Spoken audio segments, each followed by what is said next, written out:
You just open the door and you look outside, and based on the weather and how you're feeling, you kind of know what kind of day it's going to be like. It's going to be a rough day or it's going to be a good day. You either feel good or you feel bad. And there's so much just in that one moment. And the Prophet ﷺ gave us this beautiful remembrance to start off our day outside of the home, right? So you wake up with Fajr, with remembrance and things of that sort.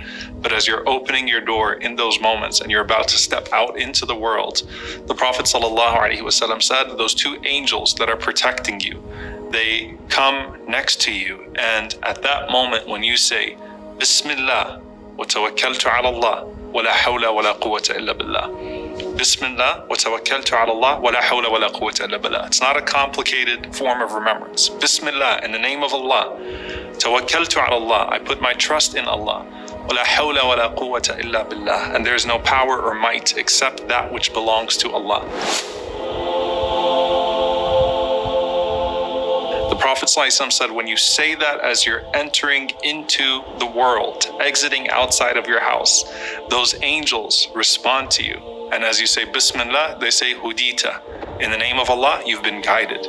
And you say Tawakkaltu ala Allah, I've put my full trust in Allah, they say Kufita, you've been defended against anyone that's going to try to harm you today. And then they say, وَلَا حَوْلَ وَلَا قُوَّةَ إِلَّا بِاللَّهِ, and there's no power or might except that which belongs to Allah.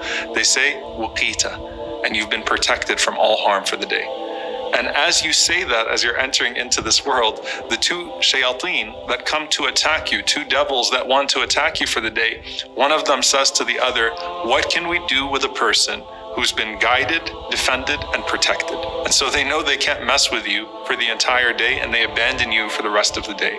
This is a powerful connection to a very famous story with Umar ibn Khattab radiallahu ta'ala anhu. Umar radiallahu anhu was so pure, obviously, that he didn't just say these words, he lived these words of Bismillah tawakkaltu ala Allah wa la hawla wa la quwwata illa billah. He had such a desire to be guided that the Prophet ﷺ said that he was naturally guided to the truth because the angels would speak to him, muhaddathun. It's like he was spoken to, where his intuition just matched divine guidance. He had such trust in Allah subhanahu wa ta'ala that he couldn't be harmed from anyone else. And the power of Umar came from his belief in the power of Allah.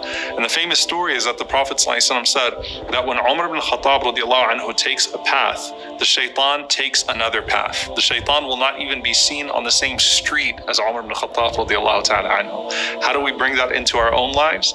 As we're entering into the world, Bismillah, tawakkaltu ala Allah, wa la hawla wa la quwwata illa billah. In the name of Allah, I've put my trust in Allah, and there is no power or might except that which is with Allah.